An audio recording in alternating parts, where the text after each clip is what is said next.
आता आपण अंक 1 बद्दल पाहणार आहोत। अंक 1 म्हणजे सूर्य, अंक 1 म्हणजे राजा, उत्साही, नेतृत्व गुण, कौशल्य, त्याचबरोबर मार्गदर्शक आणि एक नेता। हा आहे सकारात्मक नंबर, हा आहे एक पॉझिटिव्ह एनर्जी, जो समाजाला, जो इतरांना घेऊन आपली एक सृष्टी निर्माण करतो किंवा आपलं एक साम्राज्य निर्माण करतो, तो म्हणजे 1 नंबर। जर आपली ही जन्मतारीख 1 असेल, 10 असेल, त्याचबरोबर आपली जन्मतारीख 29 असेल, तर आपण या सूर्याच्या एनर्जीशी आपण मॅच होता। आपली जन्मतारीख 2 असेल तर आपण चंद्राच्या एनर्जीशी मॅच होता। 2 नंबर हा आम्हाला इंट्युशन देतो, 2 नंबर आम्हाला काळजी करायला लावणार आहे, 2 नंबर हा मेलजोलचा पण आहे, 2 नंबर हा कुटुंबामध्ये एकाग्रता कशी राहिली पाहिजे सगळ्यांची काळजी घेणारा 2 नंबर आहे। 3 नंबर हा नॉलेजचा आहे, 3 नंबर हा प्रेरणेचा आहे, 3 नंबर हा विद्येचा आहे आणि 3 नंबर हा सर्वांचा गुरु आहे आणि हा देवगुरु आहे। 4 नंबर हा राहू आहे, 4 नंबर आम्हाला ताकद देतो, ऊर्जा देतो, एखाद्या गोष्टीवरती धडकण्याची, एखाद्या गोष्टीवरती आक्रमकता करण्याची किंवा ती मिळवण्याची जिद्द देतो। 4 नंबर वाले व्यक्ती ज्यांची जन्मतारीख 4 आहे, ज्यांची जन्मतारीख 13 आहे, ज्यांची जन्मतारीख 22 आहे, ज्यांची जन्मतारीख 31 आहे, या लोकांना कधीही कुठलंही काम दिरंगाईनं झालेलं आवडत नाही। हे व्यक्ती नेहमी आपल्या कामामध्ये अग्रेसिव्ह असतात, नेहमी यांना काम आपलं टायमात पाहिजे। जर त्याच्या विरुद्ध काम झालं तर 1-2 वेळा पाहतात आणि त्यानंतर त्या व्यक्तीचा पत्ता कट करतात किंवा त्या कामातून आपल्याला मोकळं करून घेतात। त्यांना कुठलंही काम आहे, नेहमी हे लोकांच्या डोक्यात पैसा काम काम पैसा पैसा काम या गोष्टीत त्यांचं जोडलेलं असतं किंवा मेहनत आणि चिकाटी या माध्यमामध्ये 4 नंबरचे लोक जोडलेले असतात। 4 नंबर लोकांना जर एखाद्या ठिकाणी 10 वाजताची मीटिंग आहे बोलवलेलं असेल तर ती व्यक्ती तुम्हाला त्या ठिकाणी 9 वाजता पोहोचलेली दिसतील किंवा 4 नंबरची लोक जी आहेत या लोकांमध्ये अति उत्साहीपणा असतो किंवा जिद्द असते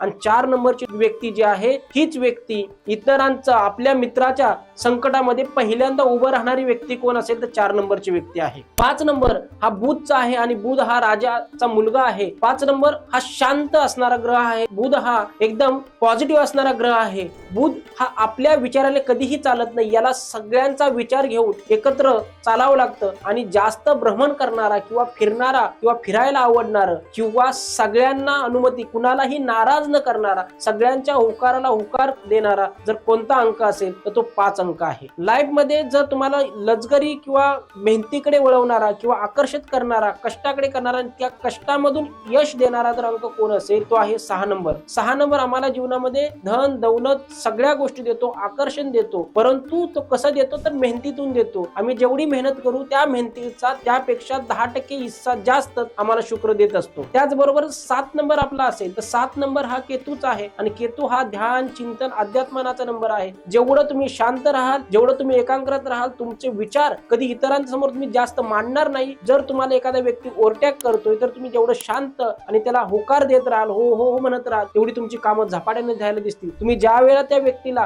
तुमच्याकडे काम व्हायचं आहे आणि ते व्हायच्या आधी बोलता किंवा त्याचा प्रचार करता त्यावेळेला आपलं नुकसान झालेलं किंवा आपल्याला काम आपलं थांबलेलं 100% दिसेल। 8 नंबर हा असा नंबर आहे की जो दयाळू आहे, परंतु दया तो कष्टातून दाखवतो। ज्या वेळेला आम्ही 100% काम करतो त्यावेळेला पहिल्यांदा पगार फक्त तो आम्हाला 10% देतो, 90% आपल्याकडे बॅलन्स ठेवतो आणि असं कष्ट करून घेतो आणि त्यानंतर तो व्याजासकट परतफेड अशी करतो की तो देतो आणि कधीच घेत नाही। एवढा दयाळू जर नंबर कोणता असेल 8 नंबर म्हणजे शनी आहे। शनी हा एकदम प्रिय ग्रह आहे, शनी हा कर्माचा कारक आहे। जेवढं तुम्ही कष्ट कराल, जेवढं तुम्ही त्रासाल, जेवढं तुम्हाला आज दुःख वाटतंय, परंतु ते दुःख जर तुम्ही प्रामाणिकपणे झेललं, ते कष्ट जर प्रामाणिकपणे झेललं तर शनी तुम्हाला तुमचं जे कष्ट आहे, त्याच्यातली मेहनत आहे, त्याच्यातलं जे फळ आहे त्या मेहनतीचं ते 100% व्याजासकट परत करतो आणि तुमच्या जीवनामध्ये ट्रान्सपोर्ट आणि उत्तमरित्या लाभ घडवतो। तर आपला नंबर 9 आहे तर आपण साहस, त्याचबरोबर आपण खूप कॉन्फिडन्स आहात, आपल्याजवळ खूप ऊर्जा आहे, आपण देश सेवेसाठी किंवा आपण समाजाच्या रक्षणासाठी तयार झालेला आहात, अत्यंत ऊर्जावान आहात आणि 9 नंबरचा व्यक्ती जो आहे या व्यक्तीकडे जास्त प्रकारची ताकद असते, या व्यक्तीकडे खूप ऊर्जा असते। हा व्यक्ती देश सेवा किंवा समाजाची सेवा करण्यासाठी कटिबद्ध असतो। धन्यवाद।